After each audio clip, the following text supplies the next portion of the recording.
Sure. Yes. So Got good, it. good. Glad to see you. I was a little concerned. There was some technical issue. Yeah, it was more of a people Oh, planning good. issue. Sorry about that. No, not at all. I just wanted to make sure that the Zoom link was working and all. Yes, we are So good and set. good, good. Okay. So how's the weather up in Santa Fe today? Very sunny. Sunny. Good. Same here. Down outside of Austin, Texas. Looks like it's a lot cooler up there. Looks like 46 degrees. That's pretty cool.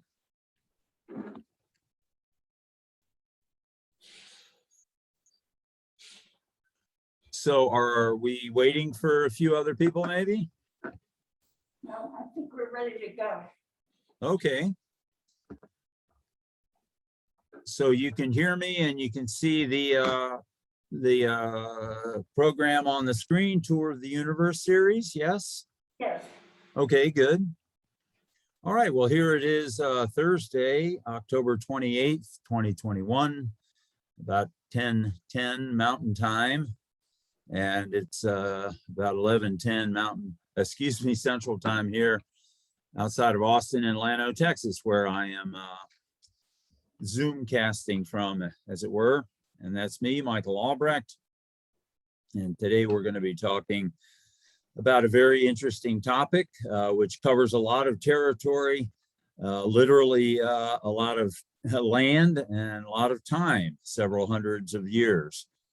Back around the turn of the millennia, a couple of thousand years ago, Druids, Celts, and Romans. And we're going to orient ourselves briefly by reminding ourselves that we exist on a little planet going around a star in a galaxy, and that around on one of those planets, on a little island off the coast of Wales specifically, we will discuss the collision of cultures, meeting and interaction, and the collision of various cultures, the Celts and the Romans primarily.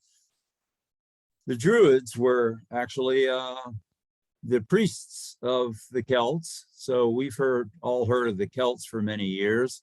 Some of my ancestry comes from Scotch-Irish, and the Celts were up there. And I'm sure most of us being of European heritage, somewhere back in our lineage, we have some connection back to the British Isles. We don't know much about the Celts and the Druids, especially the Druids, because they didn't leave any records, but we do have some records captured in this book here by Philip Friedman, based on the travels of Posidonius of Rhodes back shortly before the time of Christ. He was a Greek historian, and he traveled into what was then Gaul, which we know as France today. Gaul kind of overlapped France and part of Spain, where the Celts and the Druids existed at the time. So if we look at a map based on that era, we see that the Celtic tribes go way back in history. What we think of as the Celts is really was a loose grouping of tribes, essentially, that stretched all the way from Portugal and Spain in the west, all the way over into Turkey, where you had the Eastern Celts. And all in between, you had all these different Celtic tribes, the Hispano-Celts, the Gauls, the Britons, the Hallstatts, and so on. And they were all up in what we think of as more northern Europe, down in the Italian peninsula, as it was then, the Roman Republic. That was a whole different culture. And Rome was expanding. So it's interesting to look at these different tribes. Archaeologists have unearthed various artifacts and been able to establish that there were different groups of what we know as Celts stretching back thousands of years. So, and as we come up through time, we see that the Celts erected Stonehenge in southern England. And we see that what occurred around 100 BC was that the Roman Empire had expanded out and had taken over all this area, including up into Britannia there on the British Isles. So the Roman Empire stretched all the way from the Atlantic Ocean, all through the Mediterranean, all around the Mediterranean, northern Africa, over into the Middle East and back all through southern and even up into northern Europe, where they were encountering these various Celtic tribes and the Druid priests of therein. So the focal point of this discussion today is this island off the coast of Wales, which we know in the modern age is Anglesey. Previously, it was known as Mona. And again, it was off the coast of Wales. I traveled there a few years ago and explored the area. It's a beautiful country, largely farming and agriculture country, excuse me. Wales, of course, is famous for its slate quarries. The slate from Wales has gone all around the world for use in streets and rooftops and so on. So here is an aerial shot of Anglesey. That's Welsh for Inns Mon, which is believed to be an Old Norse origin, meaning Ongles Island. The Romans called it Mona. Beautiful territory.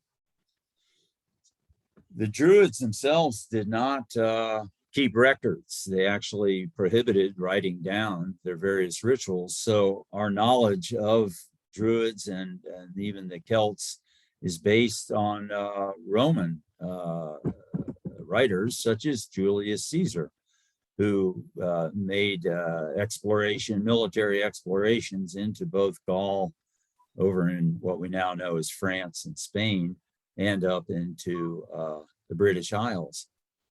And this is some of the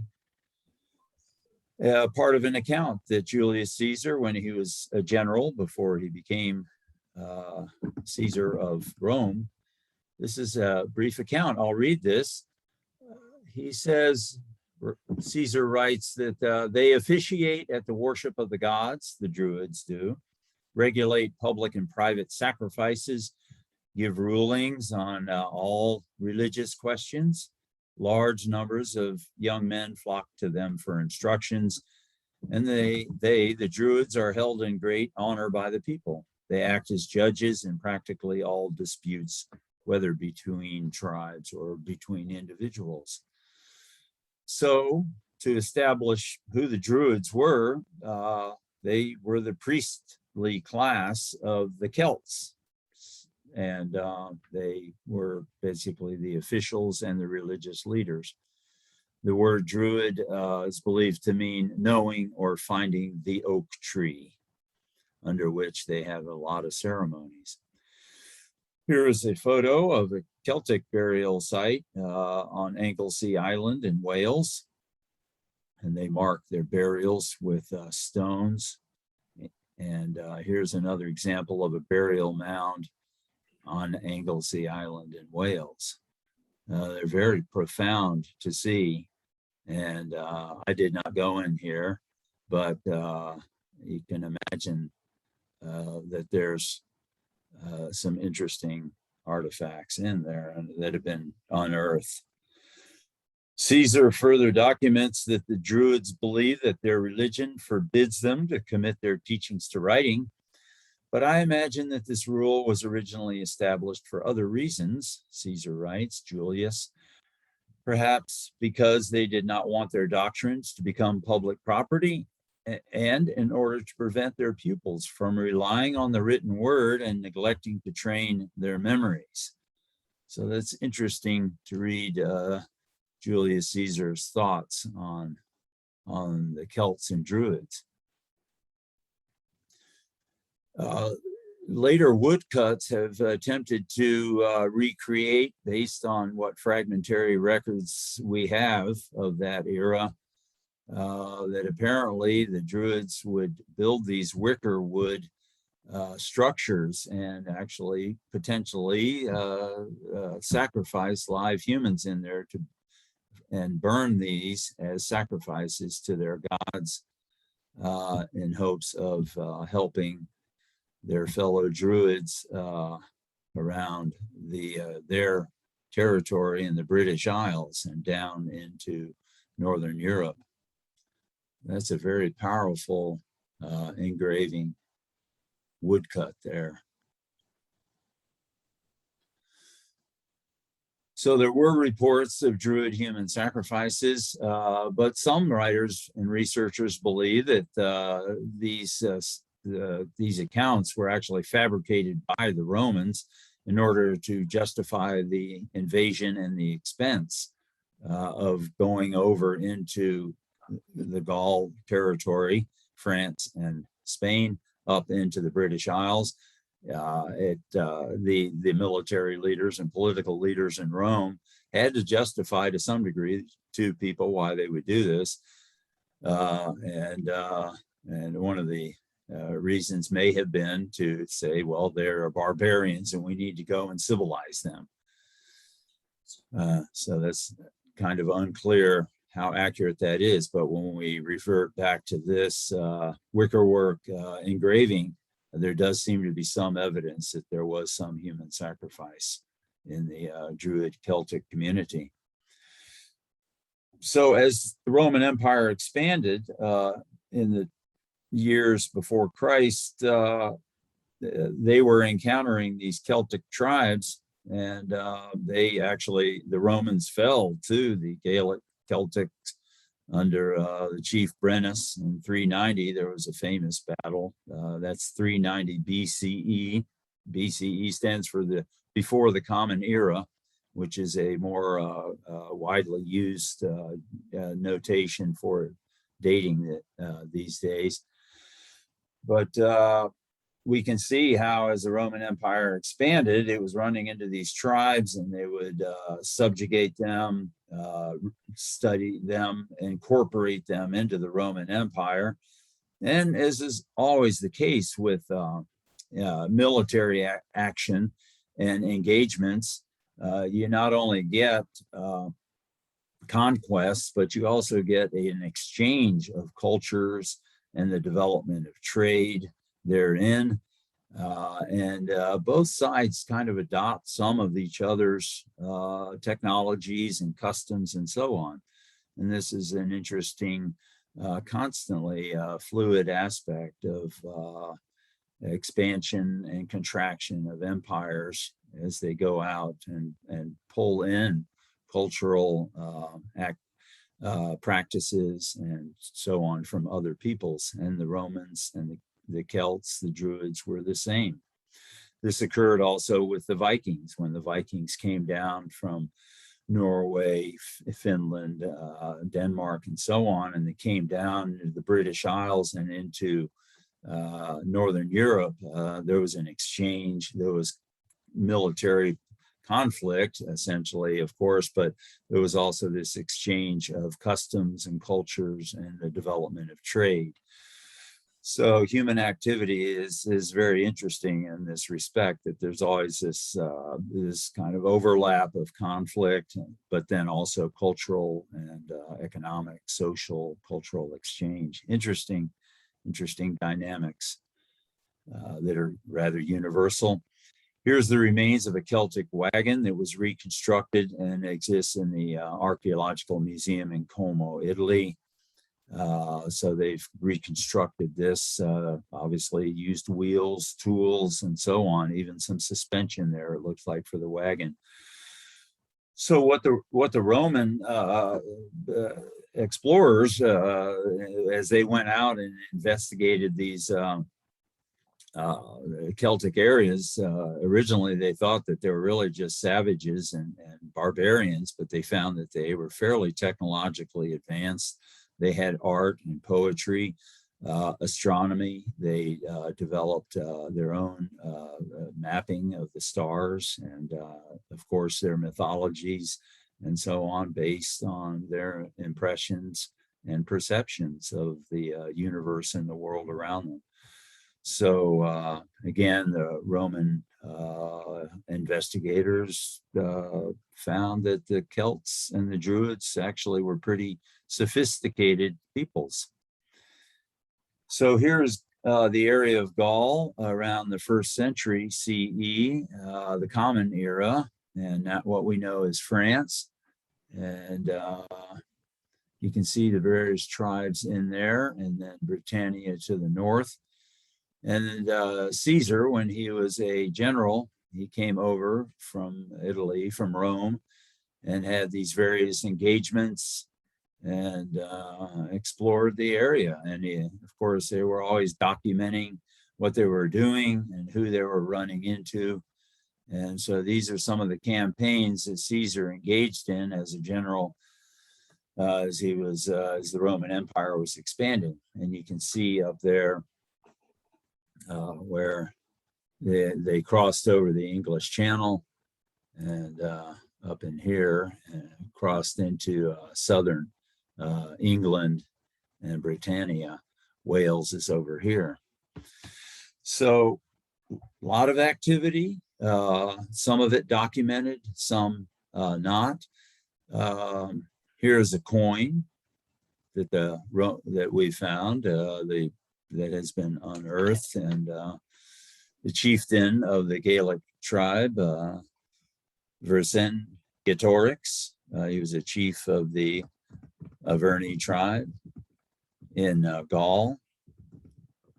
So there was all these interactions going on between these cultures. Eventually, Julius Caesar, defeated them at the Battle of Alesia in 52 BC. And here's one of the Gaelic Celtic chieftains surrendering his sword to Caesar. A magnificent painting depicting that encounter at Alesia.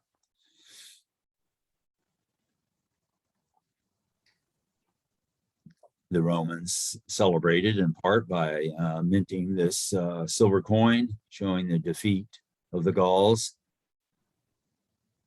And Caesar, when he went back to Rome, he wrote his famous commentaries on the Gallic War, which you can actually find. And I believe you can find transcriptions of it online. Those of you that get on the internet and Google, if you go to Google and type in Caesar's commentaries on the Gallic War, you'll find this, and it's fascinating to read his accounts of those expeditions. After the successes over in Gaul, Julius Caesar went across the English Channel and invaded Britain. And there are reenactments periodically of these campaigns. Rome had been trading with the Celts under Emperor Claudius, but it eventually invaded southern England. Here's another graphic painting showing some of that activity. Long before the time of photography, so we have to simply look back through what records exist and try to recreate some of these interactions between these cultures in paintings. Looks like they're in Dover area there in southern England. So the Romans attacked the Celts and the Druids in Britain here. Here's a later impression of that, illustration showing the Romans fighting the Celts. The Celts were formidable warriors, so they gave the Romans a run for their money, and they had their victories. But ultimately, the Romans had better technology and organization. They had long perfected their battle techniques and had much better metal swords and so on, shields. So they were able to defeat the Celts. Here's an illustration of a Druid chieftain rallying the Celts in southern England, southern Britain, against the Romans around 50 CE, as the Romans were spreading in and expanding into southern England. Things were becoming much more critical, and so the Celts were trying to organize themselves. And all of this came to a head on the island of Anglesey, across what's known as the Menai Strait. There's this very narrow channel here of water. And so this is Wales proper here. And here's the island of Anglesey, where the Druids really were concentrated. And as the Romans had spread into southern England and over into Wales, the Celts and the Druid chieftains basically were retreating to this island and had become concentrated here. And the Romans were aware of this. Here's a photo I took in 2017, looking across that Menai Strait toward Anglesey Island, Wales. And the Romans were advancing under the direction of General Suetonius Paulinus, and basically they had cornered the Druid chieftains on that island. The Roman historian Tacitus wrote this account of that encounter there on Anglesey. It's pretty sobering, dramatic. By the shore stood an opposing battle line on the far shore, thick with men and weapons, women running between them like the Furies in their funeral clothes, their hair flowing, carrying torches, and Druids among them, pouring out frightful curses with their hands raised high to the heavens. Our soldiers, the Roman soldiers, being so scared by the unfamiliar sight that their limbs were paralyzed and they stood motionless and exposed to be wounded. That's the Roman soldiers that are going up against the Druids and the Celts across the water there. So they were, the Druids, Celts, they were trying to scare away the Romans, and apparently they had some success. And apparently the Roman generals had to go up and down the lines and shake their soldiers out of fear and get them to pull themselves together. And they actually did build a bunch of little ferries, essentially small boats, and they went across there and they came over to Anglesey, and they basically massacred the Druids and the Celts that they encountered there. Here's a 19th century engraving attempting to describe how that went, the Romans coming in and killing the Celts and the Druids. However, another depiction here, the destruction of the Druids in Mona by the Romans. There's another image looking across the Menai Strait there, over onto Anglesey Island. They would have entirely wiped out the Celts there, except that Paulinus, Roman General Paulinus, had gotten word that a Druid queen of the Iceni Celts in eastern, over in eastern Britain, was having success against the Roman troops there. So Paulinus pulled out kind of prematurely before he had actually wiped out all of the Druids and the Celts over on Anglesey, and he took his troops back over into the eastern part of Britain and engaged Boudica, whose Celtic warriors put up an incredible battle before they were defeated by General Paulinus around 60 of the Common Era, or AD. So again, those of you that get online, you could go research Boudica, the queen of the Iceni Celts, and she's got quite a story. There's some documentation on her. So a lot of activity going on there.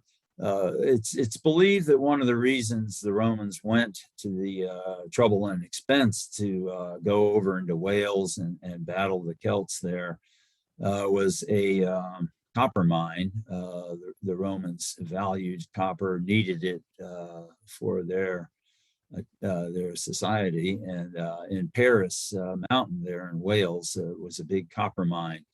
So this may have been an additional motivation for the Romans to come over into Western England and then over into Wales. So some years later, after Paulinus had defeated Boudica and largely the Celtic tribes in southern England, one of his proteges who had fought with him, General Julius Agricola, he continued these expeditions more into the northern part of the British Isles. The Romans had secured all the southern area.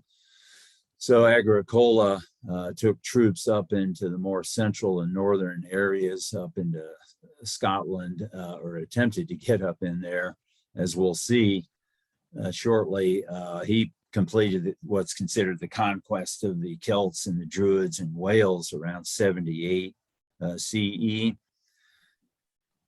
several decades after Paulinus, Roman General Paulinus, had been down there. So this just kind of lays out the activity that we see between the encounters between these cultures. Here's the Roman Empire, really at its height, around 117 CE. Again, looking at it, it had stretched. You can see here that they made it. The Romans had expanded all through southern and central England, Britain, over into Wales. They left the Irish alone.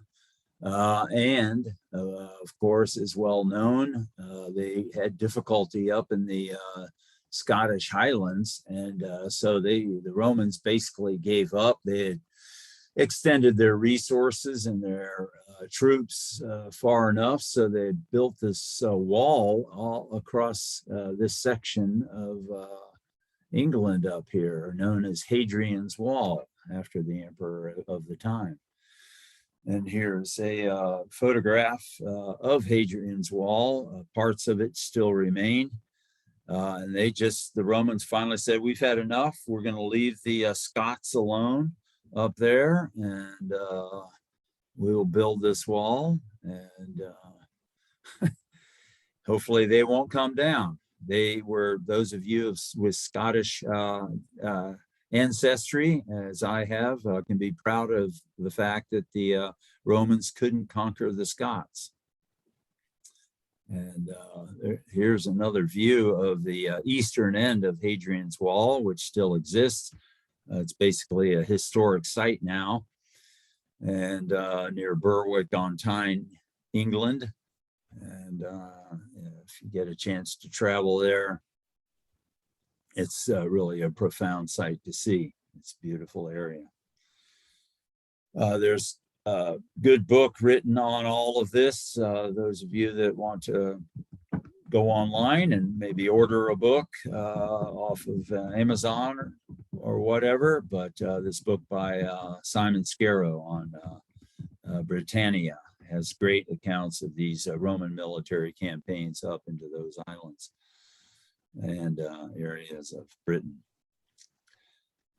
And that pretty much sums up the show today. It's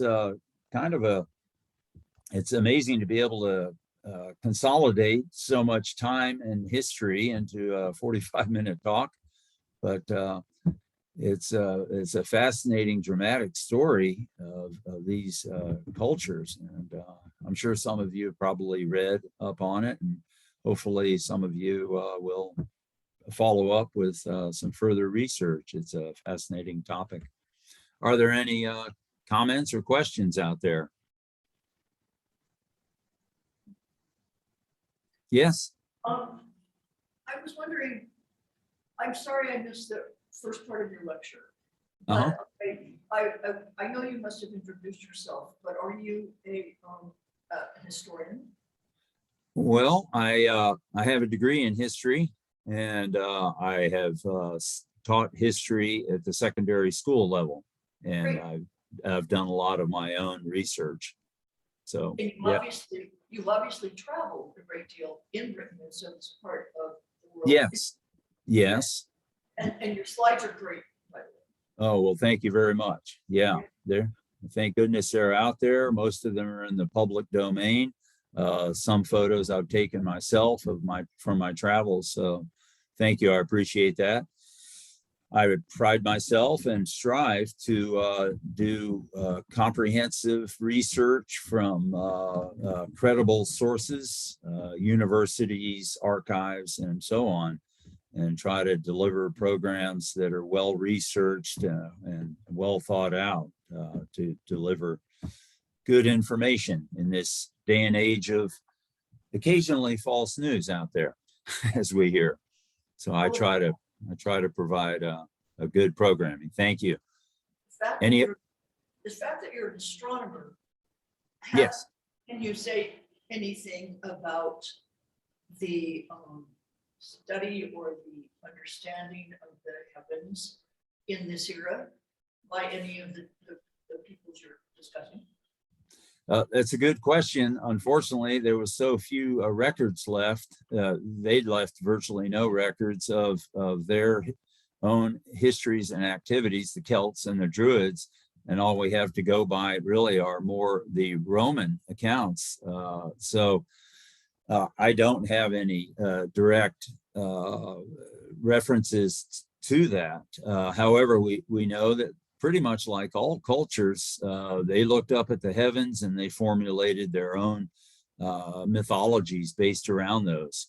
That's a great question. And being an amateur astronomer, very passionate, that's an area that I will research more myself and see if I can't find anything more which would be considered a first source of that kind of information.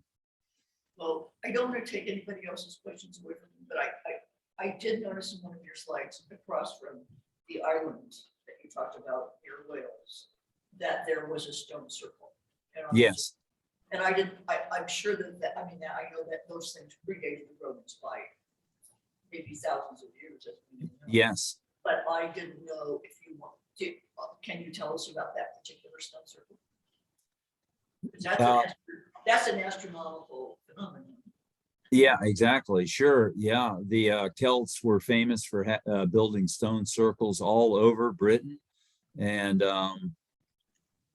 let's see if we can go back to that. That one is on the shores of Wales.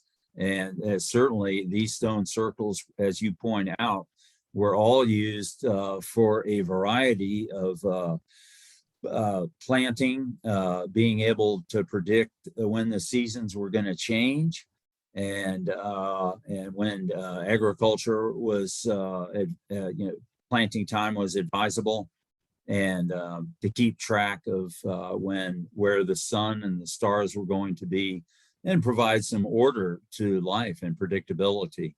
And so these are found all over England, Scotland, Wales, and they're very dramatic to see and to walk around. So this one, yeah, is right on the shore of Western Wales, looking over to Anglesey Island. What time of year was this taken? This was in May, summer of 17. Thank you. I was just curious because obviously stone circles had to do with I have a question. solar calculations. Sorry. I have a question. Yeah. Yes. Can you tell us anything about the gods that the Druids have had? Yes. Yeah.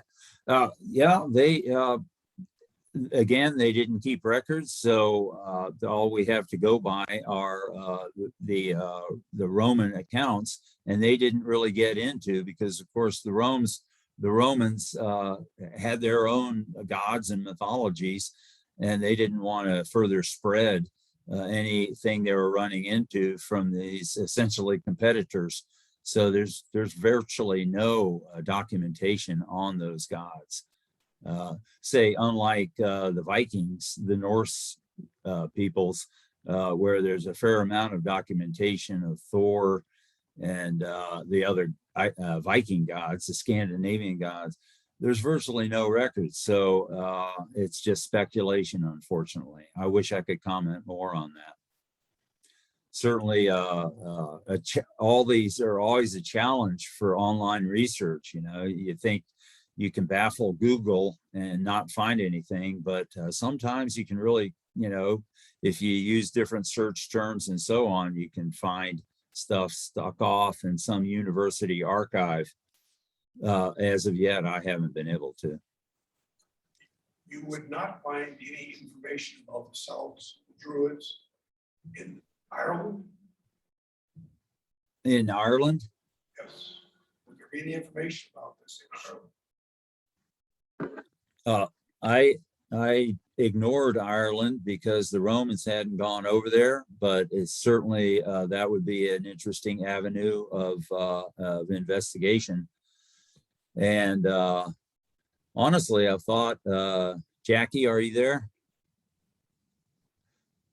Yeah, I thought she may not be at the moment, but I thought it'd be an interesting exercise to actually, like right now, go off into Google and see what we could find on that topic.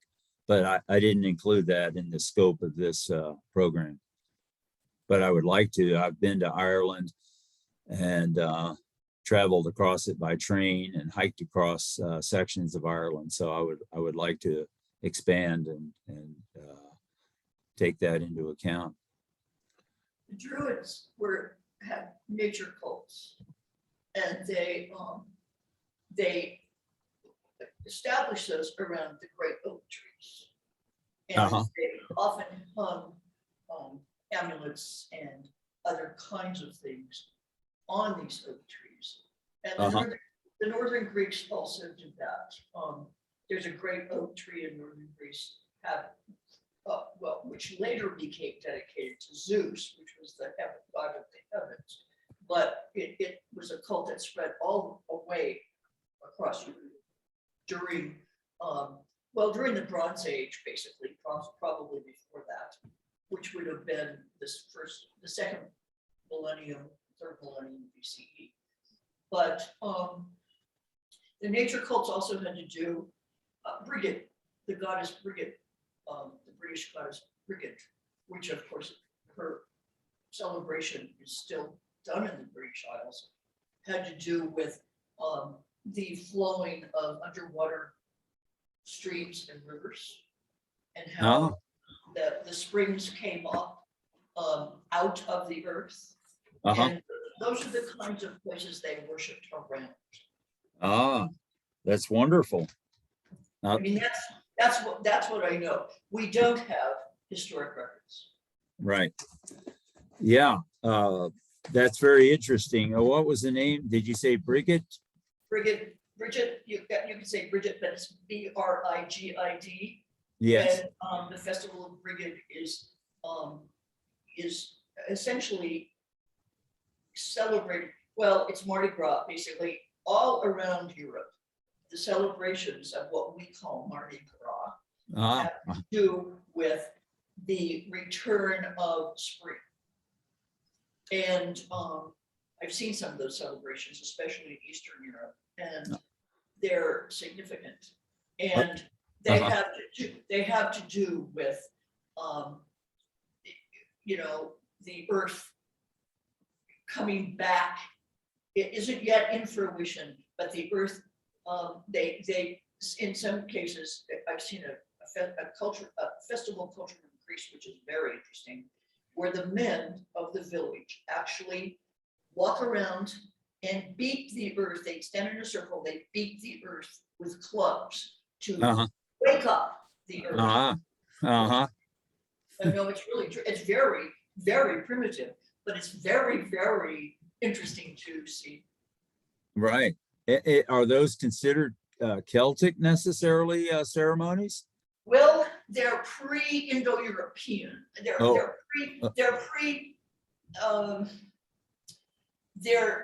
more ancient than the Indo-European languages. Okay. And the Indo-European languages coming in during the Bronze Age primarily. Okay. Greek and not yet Latin, but the preceding languages of Latin, and the Germanic tongues as well. Right. And it's a spring festival, basically, but not quite a spring festival. It has to do with the seasons, and it has to do, I mean, it's the Celtic calendar still divides the earth, or still divides the calendar into quarters based on seasons which have to do with, well, one's coming up, Halloween. But it's not Halloween, right? It's the Dia de los Muertos kind of idea, but it's the moments. It's the quarters are October 31st, November 1st. Right. January 31st, February 31st, May 1st. I mean, yeah, May Day, which we call May Day, and then the end of July and 1st of August. Those are the Celtic quarter calendars. And so those would have been the ancient Celtic seasonal significant changes. Right. Okay. Good. Good. That aligns with the stone circles to some degree, and that's good. Well, I'm going to look up the Festival of Bridget, and thank you for that lead. It's called, I'm not sure how this is pronounced in Celtic, but it's IMBOLC in Celtic. It's, I would say in Welsh, but I'm not sure if that's correct. It's just like the Celtic festival on October 31st, November 1st, which has become All Saints, which the Catholic Church subscribed to as All Saints Day, because they couldn't get rid of it, right? In the ancient world. Is spelled Samhain. It looks like Samhain, but it's actually pronounced Samhain. And so I don't know the pronunciation of those words for sure, but I know Samhain is correct for Samhain. So that's all I can tell you. Okay, well, just looking up that one, I'm a fan of again, here we are. There's what you were talking about, the origins of Impulk, considered a pagan holiday celebrated from February 1 through February 2. Celtic tradition meant to mark the halfway point between the winter solstice and so on. Holiday is celebrated by Wiccans and practitioners of neo-pagan. That's interesting. I hadn't heard of that. So thank you. That's today, but you know, it goes way back to the Right, exactly. The origins here. So, and there's Bridget, the goddess right there. Right. Do you see that? No, but it's okay. Okay. I haven't meant to dominate the conversation. Oh, that's interesting. Hang on a second. Yeah, thanks for, hang on a moment. Resume share. Yeah, I had gotten off into Google there, and let's see here. I would like, let's see here. Well, those are good leads. I'm already pursuing those and will incorporate them as advisable. Let's see, pause share, resume share. So good. Well, I will work those in. Again, I think it'd be fun to have a session like this where we just kind of did research live online and see what we could find about any number of these topics. Does that sound of interest to you? How many? Let me ask the question this way: how many of you do research on Google? Most of you, some of you? Uh-huh. Sure.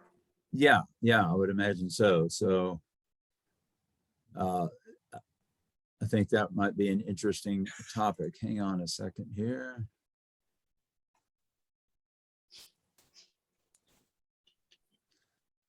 Okay. Well, again, that is, do you see my information there, Michael Albrecht? Thank you. Okay. Well, I'll communicate with Jackie. I guess she's gone off. And I will sign off here. I imagine Jackie will have signed me up for another show. I do have a number of programs, as you can see here. It's kind of small font because I have a number of shows. But if you can read that and you see something you might like, or if you have any suggestions, I would be interested in suggestions for future programs that I could put together, research and put together for us all.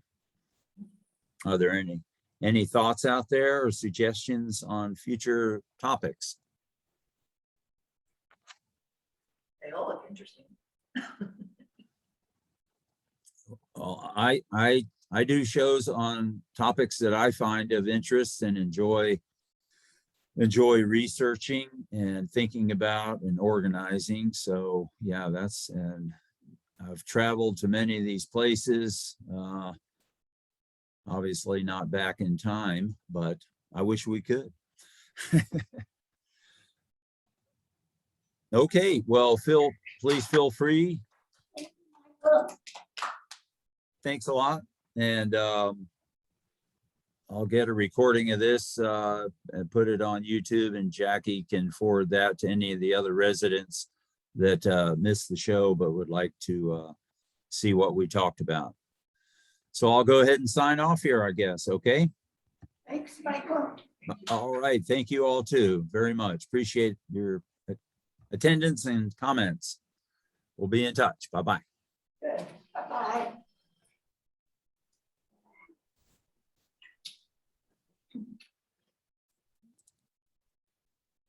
Very interesting. All righty. Thursday, October 28th, 2021. Closing out at about noon Central, 11 Mountain Time. Take care, y'all.